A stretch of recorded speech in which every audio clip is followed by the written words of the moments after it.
मेरा नाम आशुतोष है। मैं अपनी ज़िंदगी में बहुत खुश था क्योंकि मेरे सारे भाई बहन ही अपनी लाइफ में सेटल थे और फिर मेरी भी शादी के बाद लाइफ सेट हो गई थी। लेकिन एक दिन जब मैं ऑफिस से घर आया तो ये देखकर हैरान हो गया था कि रूम में पूरी तरह से अंधेरा छाया हुआ था। इससे पहले कि मैं अपनी पत्नी को आवाज़ देता, जब अचानक ही मुझे एक स्मेल महसूस हुई थी। मैं समझ गया था कि वो मेरे पीछे ही खड़ी हुई है। एक झटके से मैंने अपनी पत्नी को अपनी बाहों में भर लिया था और उससे प्यार मोहब्बत भरी बातें करने लगा था, मगर वो तो खामोश थी, कुछ बोल ही नहीं रही थी। मेरा दिल नहीं कर रहा था कि मैं उससे अलग हो जाऊं, क्योंकि आज तो उसने मुझे सरप्राइज दिया था। उसने मेरी सारी थकावट दूर कर दी थी। मैं उससे बहुत शिकायत करता था कि कभी मुझे भी स्पेशल फील करवाया करो, और आज ही उसने मेरी सारी शिकायतों को पूरा कर दिया था। मैं बहुत ही खुश हुआ था, लेकिन ना जाने क्यों वो कमरे से बाहर चली गई थी। पर उसके जाने के थोड़ी देर के बाद जैसे ही वो दोबारा से कमरे के अंदर आई तो उसकी हालत काफ़ी बिगड़ी हुई लग रही थी, जैसे वो हर रोज़ होती थी। वो मुझसे पूछने लगी कि आप कब आए। अपनी पत्नी की बात सुनकर मेरे तो होश उड़ गए थे, क्योंकि वो तो कुछ देर पहले मेरे साथ ही मौजूद थी और मैंने उससे काफ़ी सारी बातें भी की थी। फिर वो ये कैसा सवाल कर रही थी। इससे पहले कि मैं उससे कुछ पूछता, जब मेरी पत्नी की सहेली ने उसे आवाज़ लगाई और वो दोबारा से बाहर चली गई। फिर एक दिन मुझे एक ऐसी बात पता चली कि मेरे होश उड़ गए थे, जब मैंने आइडिया लगाया कि मेरे साथ कितना बड़ा धोखा किया जा रहा था। मेरी उम्र 20 साल थी। मेरी मम्मी मेरे लिए रिश्ता तलाश करने लगी थी। मेरी अच्छी नौकरी थी और मैं अच्छा कमाता था, इसलिए मेरी माँ की यही कोशिश थी कि जल्द से जल्द मेरी शादी हो जाए, ताकि मैं भी अपनी लाइफ में सेटल हो जाऊं, क्योंकि मेरे सारे भाई शादी के बाद अपनी अपनी फैमिलीज़ के साथ अलग घरों में रह रहे थे। मेरी बहनों की भी शादी हो गई थी। मैं अपने सारे बहन भाइयों में सबसे छोटा था। मैं जैसे ही 25 साल का हुआ तो मेरी मम्मी को मेरी मम्मी की ही दोस्त की बेटी अवंतिका बहुत पसंद आ गई थी। अवंतिका मिडिल क्लास फैमिली से बिलोंग करती थी। हम लोग जैसे ही उसके घर रिश्ता लेकर गए तो उसके साथ उसकी एक फ्रेंड प्रियंका भी मौजूद थी। उसकी मम्मी ने बताया था कि प्रियंका और अवंतिका दोनों ही बचपन की फ्रेंड्स हैं, इसलिए दोनों हमेशा साथ ही रहती हैं और दोनों के घर भी पास पास ही बने हुए थे। लेकिन अवंतिका की फ्रेंड प्रियंका बहुत ही चंचल बिहेवियर की थी। वो मुझसे बहुत हंस हंस कर बातें कर रही थी। कहने को तो वो अवंतिका से ज़्यादा खूबसूरत थी, लेकिन मुझे अवंतिका पसंद थी, क्योंकि अवंतिका बहुत मासूम और संस्कारी लड़की थी, जबकि प्रियंका के चेहरे से चालाकी साफ नजर आती थी। मेरी मम्मी तो मुझसे कह रही थी कि अगर तुमसे छोटा कोई भाई होता तो मैं अपनी छोटी बहू प्रियंका को बना लेती। मैं भी बहुत हैरान हो गया था कि आखिर मम्मी को अवंतिका के बजाय उसकी फ्रेंड प्रियंका इतनी अच्छी क्यों लग रही है। इसीलिए मैंने मम्मी से कहा कि अगर ऐसी ही बात है तो आप मेरा रिश्ता इसी के साथ तय क्यों नहीं कर देती। पर मम्मी कहने लगी कि इस जैसी लड़कियां तो बस दिल बहलाने के लिए ही होती हैं। अगर ऐसी लड़की चाहिए जो सारी जिंदगी साथ निभाए और घर आंगन को सुखी रखे, एक अच्छी लाइफ पार्टनर बनकर दिखाए, तो मुझे ये सारी उम्मीदें अवंतिका से हैं और अवंतिका से अच्छी लड़की कोई नहीं हो सकती। मैं भी उनकी बात से राजी हो गया था। इसी तरह मेरी शादी अवंतिका से हो गई थी। पर शादी के 1 महीने बाद ही मेरी मम्मी की तबीयत बहुत ख़राब रहने लगी थी। मम्मी के होते हुए अवंतिका की फ्रेंड हमारे घर पर बिल्कुल भी नहीं आती थी। हालांकि अवंतिका रोज़ कॉल करके उसे बुलाया करती थी। वो दोनों बहुत पक्की फ्रेंड्स थीं और हर दिन एक दूसरे के साथ ही गुजारती थीं। लेकिन जब से अवंतिका की शादी हुई थी, प्रियंका और अवंतिका दोनों ही अलग हो गई थी। प्रियंका को मेरी माँ का डर था, क्योंकि शादी वाले दिन मेरी मम्मी ने उसके हंसी मजाक पर रोक लगाने के लिए कहा था और ये बात प्रियंका को अच्छी नहीं लगी थी। उसे ऐसा लगा था जैसे मेरी मम्मी ने उसकी इंसल्ट कर दी हो। फिर कुछ समय के बाद मेरी मम्मी की डेथ हो गई थी। मेरी शादी को अभी 4 महीने ही गुजरे थे जब मेरी मम्मी मुझे छोड़कर चली गई थी। मैं बहुत अकेला हो गया था, जिसकी वजह से मेरी पत्नी ने मुझे बहुत संभाला था। अवंतिका मेरा बहुत ख्याल रखती थी और उसने मेरे घर को भी अच्छी तरह से संभाला हुआ था। वो मेरे ऑफिस जाने के बाद घर पर अकेली होती थी, लेकिन एक दिन वो कहने लगी कि अगर आप मुझे परमिशन दो तो मैं अपने पास प्रियंका को ले आऊं। उसकी बात सुनकर पहले तो मैं चौंक गया था। मुझे उसकी फ्रेंड प्रियंका की शरारतें याद आने लगी थीं। प्रियंका और अवंतिका की उम्र में 2 साल का फर्क था, लेकिन उसकी हरकतें बिल्कुल बच्चों वाली थीं। वो मुझसे ऐसे फ्री हो जाती थी जैसे मैं उसको बहुत अच्छी तरह से जानता हूँ और हम दोनों की उम्र एक जितनी ही हो। मुझे उसका ये बिहेवियर बिल्कुल भी पसंद नहीं था। इसलिए मैंने सीरियस होकर अपनी पत्नी से कहा कि ठीक है, लेकिन तुम्हारी दोस्त अगर रात को ही अपने घर वापस चली जाए तो बहुत बेहतर होगा। मेरी पत्नी ने मेरी बात मान ली थी। इस तरह दिन के समय पर प्रियंका हमारे घर पर आ तो जाती थी, पर वो मेरे आने से पहले पहले घर वापस चली जाती थी। मैं भी इस बात पर खामोशी रहता था। मैंने कभी भी अपनी पत्नी से उसकी सहेली के बारे में कोई बातचीत नहीं की थी।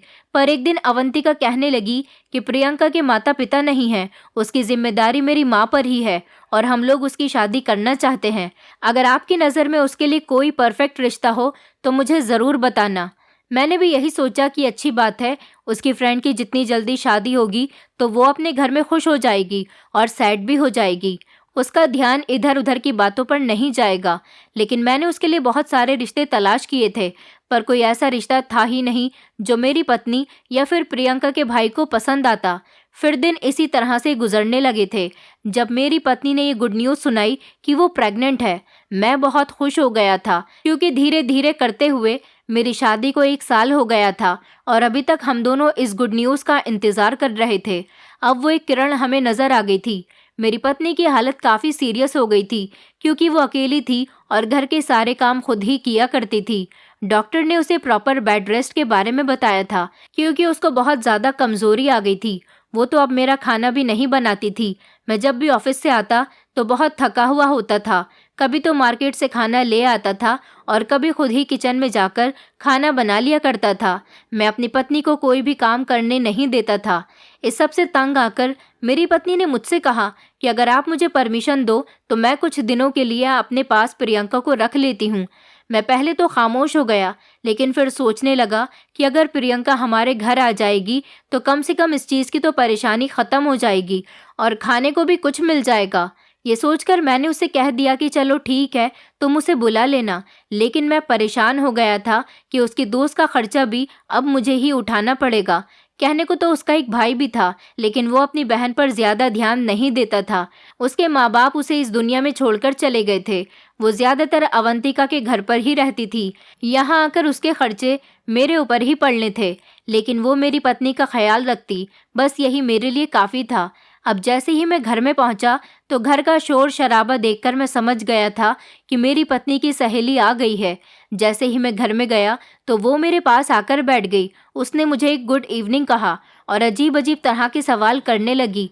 पूछने लगी कि सारा दिन मेरा ऑफिस में कैसा जाता है, और वो मुझसे मेरे ऑफिस में लड़कों के बारे में पूछने लगी। मैं उसे एक हद तक ही जवाब देता था, फिर मैं अपने काम में बिजी हो जाता। लेकिन अब तो वो मेरे पीछे ही पड़ी रहती थी। ना जाने वो मुझसे क्या चाहती थी। मुझे कुछ समझ ही नहीं आ रहा था कि मैं इससे पीछा कैसे छुड़ाऊं। मैं जहां भी जाता वो मेरे पीछे पीछे चली आती। मैं अपनी पत्नी से इस बात की शिकायत करता रहता था, वो भी उसे समझाती थी। मैंने अपनी पत्नी से कहा कि तुम्हारी दोस्त कैसी है, वो मुझसे अजीब अजीब सवाल करती है और मेरे पास उन सवालों का कोई जवाब नहीं होता। मेरे ऑफिस के दोस्तों के बारे में मुझसे पूछती रहती है। मेरी पत्नी कहने लगी, दरअसल इसके माता पिता बचपन से ही इसे छोड़कर चले गए थे, इसलिए इसकी पढ़ाई लिखाई का खर्चा मेरे माता पिता से जितना हो सका उन्होंने कर दिया, और इसका भाई तो गलत संगतों में पड़ा हुआ है, इसलिए अपनी बहन पर ध्यान ही नहीं देता। अपने माता पिता का और भाई का प्यार ना मिलने की वजह से वो आज़ाद ख्यालों की है। शायद वो आप में एक भाई को तलाश करती है। अपनी पत्नी की बात सुनकर मैं हंसने लगा था, क्योंकि मैं जानता था कि उसकी गलत नज़रें मुझ पर होती हैं। ऐसी नज़रें कोई भी लड़की अपने भाई पर नहीं डालती, इसलिए ऐसा तो बिल्कुल भी नहीं था कि वो मुझे अपना भाई समझती हो। लेकिन ये बात अगर मैं अपनी पत्नी से कहता तो शायद उसका मूड ख़राब हो जाता, और इस कंडीशन में मैं उसका मूड ख़राब नहीं करना चाहता था, इसलिए मैं उसकी बात को इग्नोर कर चुका था। दिन इसी तरह से गुजर रहे थे। मेरी पत्नी के अंदर काफ़ी चेंजेस आ गए थे। वो पहले जैसी खूबसूरत तो नहीं रही थी, क्योंकि माँ बनने के लिए एक औरत को बहुत सी कुर्बानियों से गुजरना पड़ता है, और अवंतिका भी इस स्टेज पर थी। उसमें वो चमक नहीं थी जो पहले हुआ करती थी। मैं जब भी उसकी फ्रेंड को देखता था तो मुझे अवंतिका का वो समय याद आ जाता था जब वो अपनी सहेली के जितनी ही खूबसूरत थी। लेकिन फिर मैंने अपनी सोच पर काबू पाया था और ख़ुद को समझाया कि मेरी पत्नी लाखों में एक है। वो बहुत समझदार है और कुछ ही दिन के बाद वो फिर से अपनी अच्छी कंडीशन में आ जाएगी।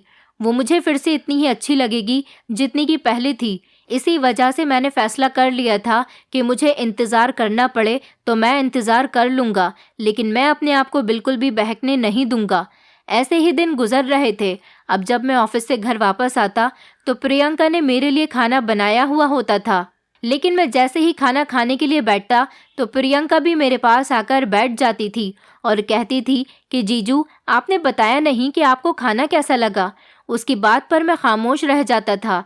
एक दिन तो उसने हद ही कर दी थी, जब उसने मेरे सामने से प्लेट अपनी तरफ कर ली और कहने लगी कि जब तक आप बताओगे नहीं कि खाना कैसा लगा, तब तक मैं आपको खाना खाने नहीं दूंगी। ये सुनकर तो मैं अंदर से बहुत गुस्से में हो गया था, लेकिन मैंने अपने ऊपर कंट्रोल कर लिया था और उससे कहा कि देखो, खाना चाहे जैसा भी हो, जब इंसान को भूख लगती है तो वो हर तरह का खाना खा लेता है, इसलिए तुम मुझे खाना वापस कर दो। उसने जल्दी से मुझे प्लेट वापस कर दी थी। उस दिन के बाद से ही मुझे उससे चिढ़ होने लगी थी। अब मैं उससे दूर ही रहता था, लेकिन मैं क्या करता, मैं बहुत मजबूर था। वही मेरे सारे काम करती रहती थी, यहाँ तक कि वो मेरे कपड़े तक धो दिया करती थी। एक दिन तो मैं ऑफिस जाने के लिए तैयार होने लगा, जब अचानक उसने मेरी ब्लैक शर्ट मेरे पास लाकर रख दी और कहने लगी कि आज आप यही शर्ट पहनकर ऑफिस जाओगे। उसकी बात पर मुझे बहुत हैरानी हुई थी। मैं कहने लगा, देखो, तुम्हें इस बात का कोई हक नहीं बनता और मुझे ब्लैक कलर पसंद नहीं है, इसलिए मैं ये नहीं पहनूंगा। पर वो कहने लगी कि नहीं, मैंने तो यही शर्ट आपके लिए निकाल कर रखी है, इसलिए आपको मजबूरन यही शर्ट पहननी पड़ेगी। मैं भी उसके जिद के आगे हार गया था और वो बहुत से काम करने पर मुझे मजबूर कर देती थी। मेरी पत्नी को बिल्कुल भी पता नहीं होता था कि उसकी दोस्त मुझे किस हद तक तंग करती है। अभी तो मेरी पत्नी बेड रेस्ट पर थी। मैं तो अब दिन गिन रहा था कि कब उसकी कंडीशन बेहतर हो और फिर से उसकी फ्रेंड अपने घर को वापस चली जाए। मेरा तो दिल कर रहा था कि टाइम आने पर मैं इसे धक्के देकर घर से निकाल दूंगा, क्योंकि ये इसी काबिल थी। वो ऐसी लड़की नहीं थी जिसके साथ इज्जत से बात की जाए। मैं तो उसके इस बात पर बहुत हैरान हो गया था। जब उसने मुझसे कहा था कि अगर आपको कोई लड़का अच्छा लगे तो प्लीज़ मुझसे ज़रूर मिलवाना, उसकी बात पर मुझे बहुत गुस्सा आया था और मैंने उससे कहा कि क्या तुम्हें अपनी इज्जत की कोई परवाह नहीं है? मैं तुम्हारा भाई हूँ। क्या तुम अपने सगे भाई से भी इसी तरह से बात करती हो? तुम्हारे अंदर कोई तमीज़ नहीं है। मैं तुम्हारी शिकायत अवंतिका से ज़रूर करूँगा। जैसे ही उसने मुझे गुस्से में देखा तो वो एकदम से खामोश हो गई थी। उसका चेहरा फूल गया था। मैं समझ गया था कि उसे मेरी बात का बुरा लगा है, पर ऐसा करना ज़रूरी था ताकि वो अपनी औकात ना भूले। वो खामोश हो गई थी। अब वो घर पर भी होती थी, लेकिन मुझे उसकी आवाज़ तक नहीं आती थी। ये देखकर तो अवंतिका भी हैरान हो गई थी। वो प्रियंका से कहने लगी, क्या हुआ है? आजकल तुम बड़ी खामोश खामोश सी रहने लगी हो। पहले तो तुम बहुत बोलती थी। अवंतिका की बात सुनकर भी वो खामोशी रही थी, जबकि दूसरी तरफ मैं अब अपनी पत्नी को यही कहता था कि कभी तुम मेरे लिए भी तैयार हो जाया करो। तुम्हारी हालत ठीक नहीं है, लेकिन तुम मेरे लिए कम से कम अपना हुलिया तो ठीक कर सकती हो, ताकि मैं जब ऑफिस से आऊं तो तुम्हें देखकर मेरी सारी थकावट दूर हो जाए। मेरी बात सुनकर मेरी पत्नी खामोश हो गई थी, लेकिन फिर कहने लगी, ये मेरी गलती है, मुझे ऐसा नहीं करना चाहिए था, लेकिन आप देखना, मैं आपको बहुत अच्छा सरप्राइज दूंगी। वो मुझसे ये बातें कर ही रही थी जब अचानक मेरी नज़र सामने पड़ी, जहाँ पर प्रियंका खड़ी हुई थी। उसने चाय का कप थामा हुआ था।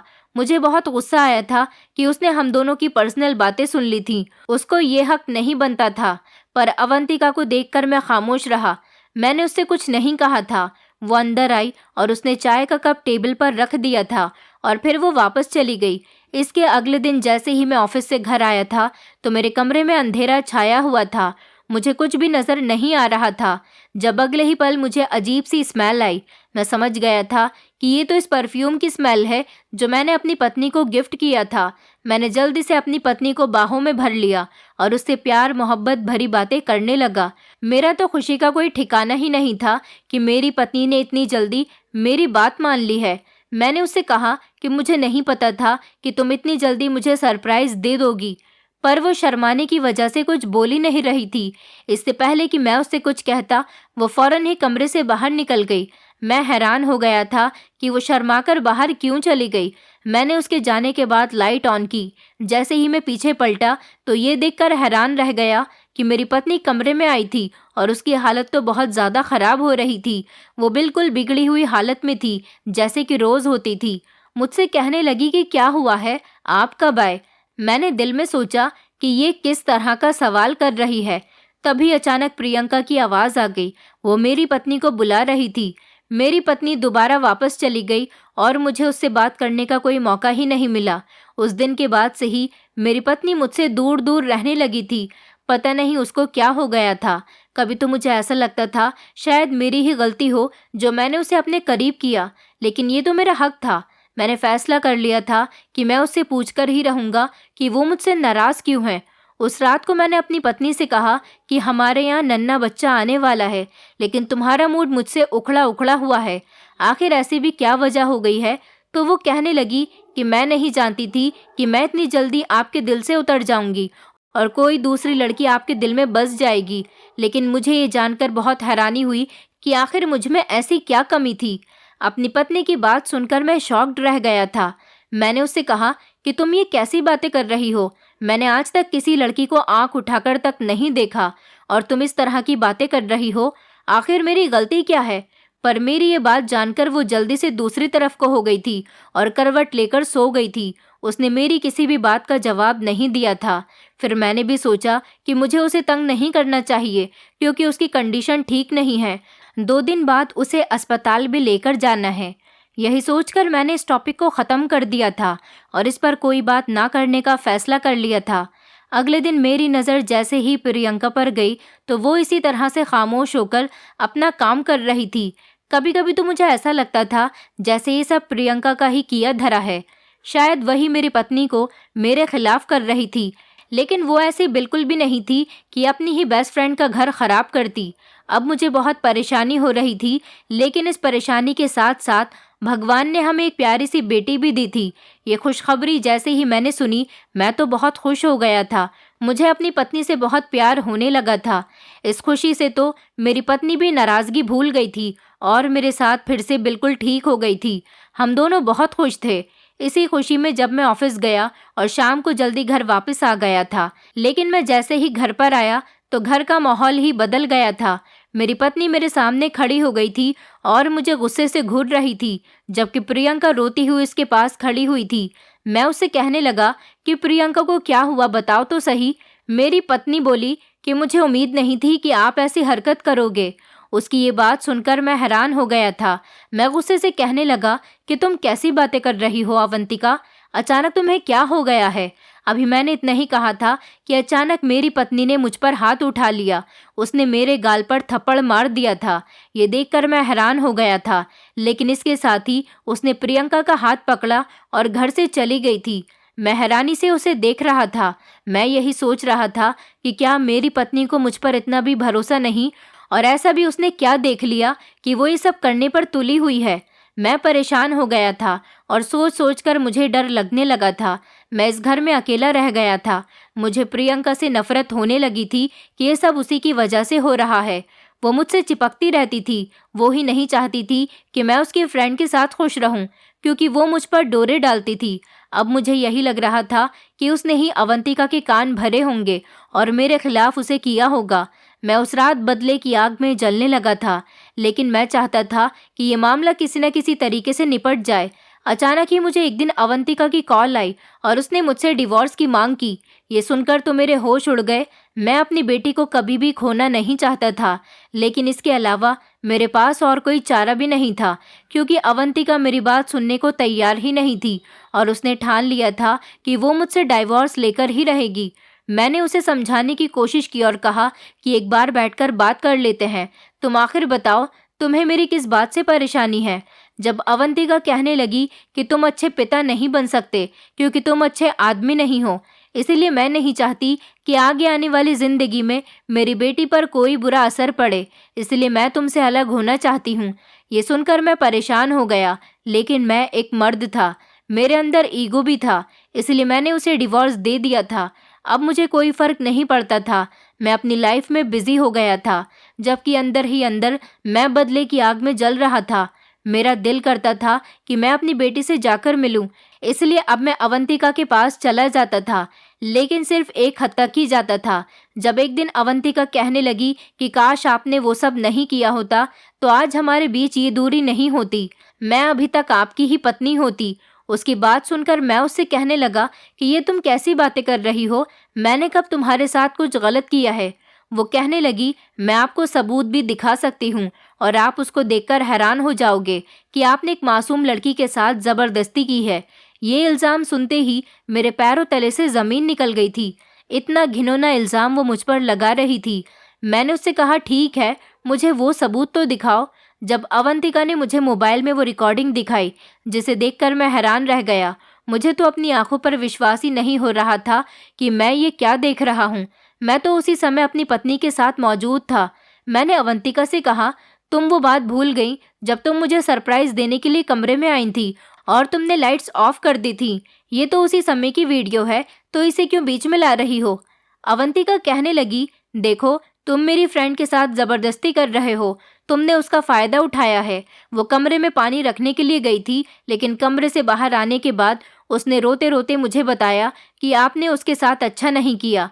ये सुनते ही मेरे होश उड़ गए थे कि ये मैं क्या सुन रहा हूँ। मैंने अवंतिका से कहा कि ठीक है, तुम अभी प्रियंका को बुलाओ, अभी दूध का दूध और पानी का पानी हो जाएगा। मैं उससे तुम्हारे सामने पूछूंगा कि क्या मैंने उसके साथ ये सब कुछ किया है। अवंतिका कहने लगी, वो तब से ही आपके साथ डर कर रहती थी। तभी तो मैं सोचती थी कि मेरी फ्रेंड इतनी चंचल थी, लेकिन हमारे घर में आते ही उसे क्या हो गया था। पर ये तो आप ही के कर्म थे, जिसकी वजह से मेरी फ्रेंड डरी सहमी हुई रहती थी। अवंतिका की ये बातें सुनकर तो मैं हक्का बक्का रह गया और उसकी फ्रेंड से तो मुझे बहुत नफरत महसूस हो रही थी।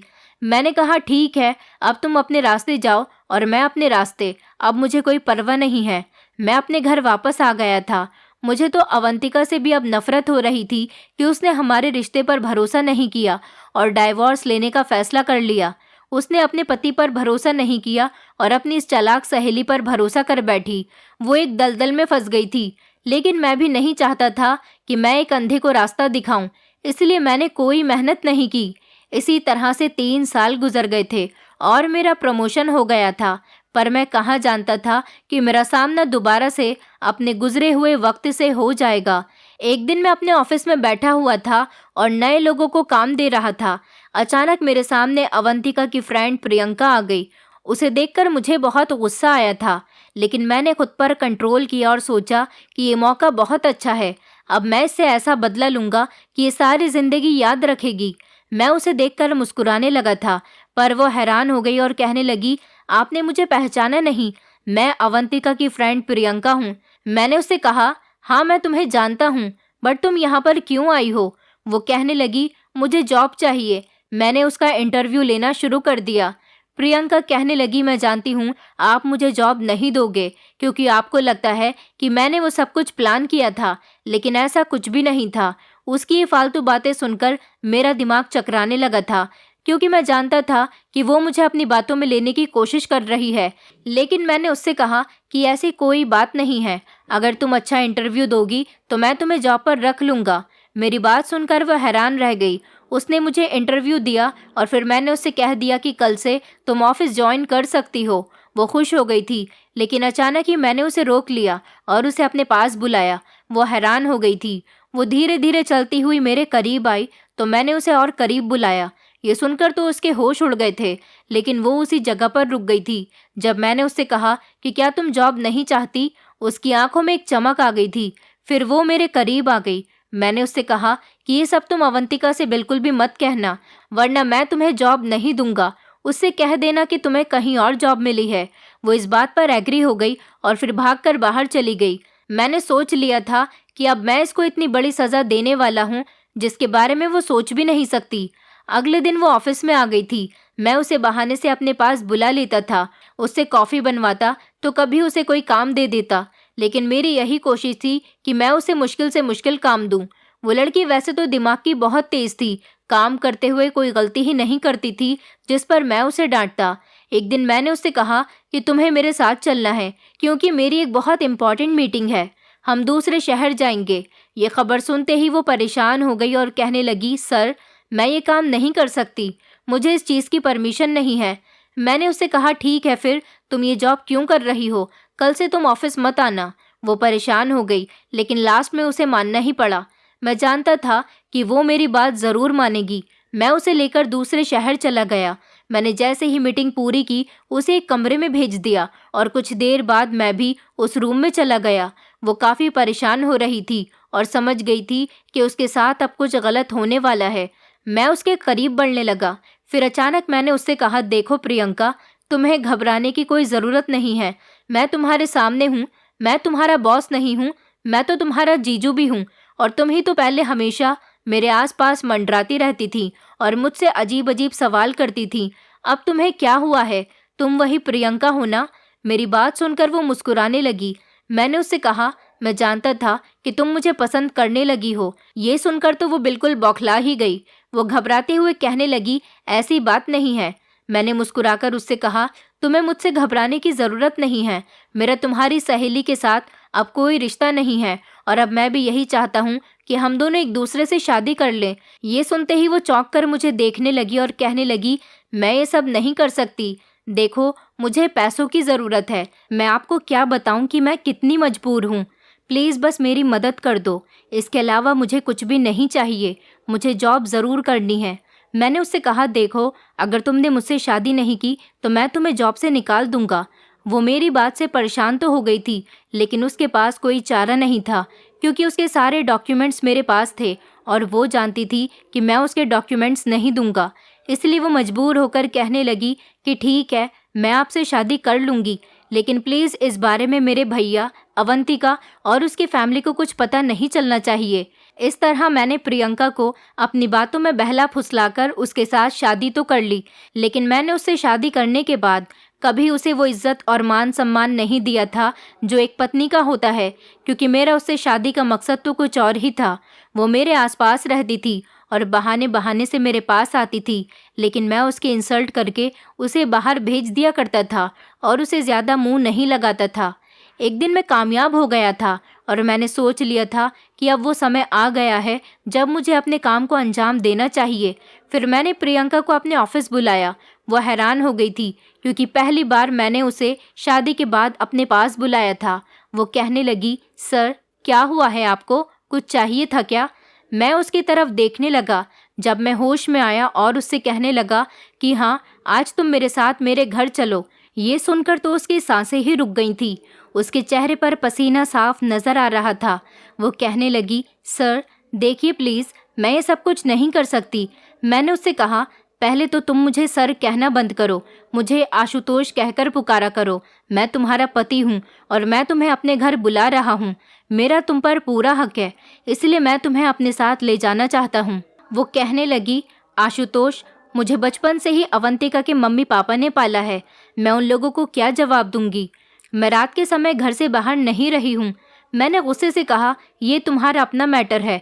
अगर तुम मेरे साथ मेरे घर नहीं चली तो मैं हमेशा के लिए तुम्हें छोड़ दूंगा। ये बात सुनकर तो वो घबरा गई थी। अब मैं जानता था कि इसके पास अब कोई चारा नहीं है। वो मेरी बात को ज़रूर मानेगी और इस तरह वो वापसी पर मेरे घर आ गई। लेकिन वो अभी भी घबराई हुई थी, जैसे उसके साथ बहुत बुरा होने वाला हो। लेकिन मैंने उसका हाथ थामा और उसे प्यार से समझाया कि सब कुछ भूल जाओ, क्योंकि तुम्हारा पति तुम्हारे साथ है तो तुम्हें किसी के भी बारे में नहीं सोचना चाहिए। इस तरह वो मेरी हर बात मानती गई और अब मैं अपने प्लान में कामयाब हो गया। लेकिन अगली सुबह वो बहुत परेशान थी। कहने लगी, अब मुझे अपने घर जाना चाहिए। मैंने फिर उसका हाथ थाम लिया और उससे कहा कि तुम्हें यहाँ से भेजने का मेरा कोई इरादा नहीं है, इसलिए मैं चाहता हूँ कि अब तुम यहीं पर ही रहो।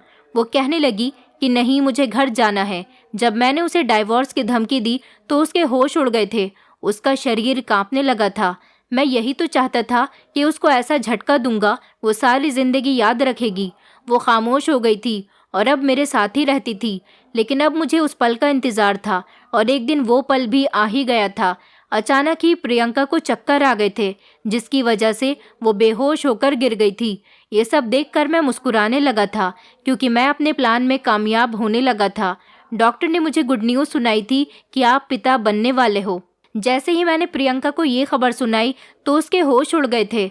वो कहने लगी कि ऐसा नहीं हो सकता, प्लीज़ मुझे बचा लो, मेरी ज़िंदगी बर्बाद हो जाएगी।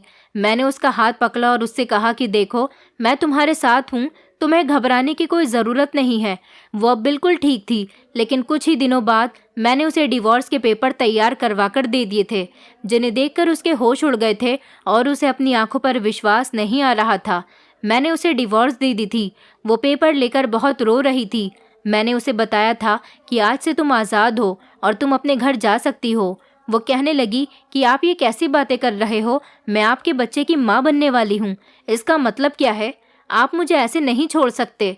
जब मैंने उसे वो सब कुछ याद करवाया, जब तुमने अपनी फ्रेंड और मेरे बीच गलतफहमी की दीवार खड़ी कर दी थी, क्या तुम वो सारी बातें भूल गई हो? प्रियंका ने जैसे ही मेरी बात सुनी तो उसके आंसू बहने लगे थे, पर वो मेरा हाथ पकड़कर कहने लगी कि देखो, आप मुझे कोई और सज़ा दे दो, मुझे मंजूर है, पर मेरे साथ ऐसा मत करो, मेरी इज्जत नीलाम हो जाएगी। लेकिन मैं तो उसे डिवोर्स दे चुका था, अब वो मेरी कुछ भी नहीं लगती थी। मैंने उसका हाथ थामा और उसे इस घर से लेकर जाने लगा था। मैं उसके घर के दरवाजे के पास खड़ा हो गया था और उसे अंदर भेज दिया था। अंदर से रोने की काफ़ी आवाज़ आ रही थी, पर अब मेरा दिल बहुत ही सुकून से था। अवंतिका भी दरवाजे पर आ गई थी, क्योंकि उसे सब कुछ पता चल चुका था। मैंने अवंतिका को भी इग्नोर कर दिया था। मैंने अपना बदला पूरा कर लिया था। मुझे पछतावा नहीं था कि मैंने प्रियंका के साथ गलत किया है, क्योंकि वो लड़की इसी लायक थी। मैं जानता था कि मुझे अवंतिका और प्रियंका दोनों नहीं मिलकर बहुत बुरा भला कहा था, लेकिन मैंने सिर्फ और सिर्फ ये सब कुछ अपने बदले के लिए किया था, क्योंकि मैं भी बिल्कुल ठीक था। मैंने उस समय कुछ भी नहीं किया था, मैं बेकसूर था, लेकिन फिर भी मुझे मेरे बच्चे से दूर कर दिया गया था और मुझ पर इल्ज़ाम लगाए गए थे और मेरे कैरेक्टर पर भी दाग लगाया गया था। मैंने ठान लिया था कि अगर वो मुझे ऐसा ही समझती है तो मैं भी ऐसा ही करूँगा, लेकिन फिर भी मैंने एक लिमिट कायम कर दी थी। मैंने तो प्रियंका के साथ शादी की थी। अवंतिका भी मुझसे माफ़ी मांग रही थी और मेरी ज़िंदगी में दोबारा वापस लौटना चाहती थी, और प्रियंका भी, क्योंकि दोनों को अपनी गलती का एहसास हो गया था और वो दोनों मेरे बच्चों की माँ थीं। लेकिन ये बात इन दोनों में से किसी ने नहीं सोची थी कि मैंने उन दोनों को ही छोड़ दिया था और मैं किसी से कोई मतलब नहीं रखना चाहता था, और मैंने अपने दिल को मजबूत बनाकर दोनों के लिए भलाई के रास्ते बंद कर दिए थे और उनसे हर तरह के मतलब ख़त्म कर दिए थे। अवंतिका और प्रियंका अब दोनों एक साथ रहकर एक दूसरे को देख देख कर इस समस्या का हल निकाल रही हैं, लेकिन मेरे पास तो उनके लिए कोई इंसाफ नहीं है। मैं आप लोगों से रिक्वेस्ट करता हूँ कि ऐसे लोगों से सावधान रहिए। दोस्तों, उम्मीद करती हूँ आपको हमारी कहानी पसंद आई होगी। कहानी पसंद आई है तो वीडियो को लाइक करें, चैनल पर नए हैं तो चैनल को सब्सक्राइब करें, और हाँ, नोटिफिकेशन बेल को ज़रूर दबाएं ताकि अगली अपडेट सबसे पहले आपको मिले।